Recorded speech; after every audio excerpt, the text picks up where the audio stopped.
first budget of Prime Minister Modi's third term, the seventh budget of Nirmala Sitharaman, and she has gone for continuity. That's the big buzzword as far as this budget is concerned. The almost 90-minute speech focused on three main things. One is infrastructure, second was youth, and third was jobs. That's essentially, in my assessment, what the budget speech really focused on. A lot of focus has gone on infrastructure.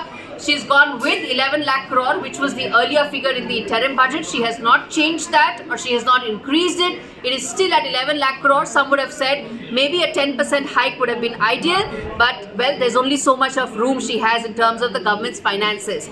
But that is, and beyond that, developing of several other infra projects could be part of the larger infra story. Remember, infra is the only engine on which the Indian economy essentially rests on right now. Let's move on to the jobs bit. A lot of focus on skilling, a lot of focus on providing benefits in terms of those entering the workforce. Remember, India has the youngest population in the world, the largest number of new entrants into the job market every year. About 10 lakh people are being added to the job market. They need jobs.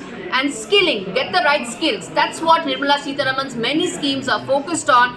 And the third being, she's also decreased corporate tax rates for foreign corporations willing to set up shop here. This is also part of the larger job theme. Unless manufacturing engine kicks in, the job theme really doesn't reach the kind of potential it can. So those are really the top 3-4 areas where she has focused on. And the last but very important, that is the cut in income tax, some relief for salaried class, for pensioners. Standard deduction rates have been hiked. So she says about 17,500 could be the kind of savings. Remains to be seen which bracket you are, but the fact is there's some relief coming in on that front. But what I go for is continuity, and which is why probably the markets have also not given a huge thumbs up to this budget. But sometimes it's important to be consistent and being long term in your vision, and I think that's what Nirmala Sitharaman has gone for.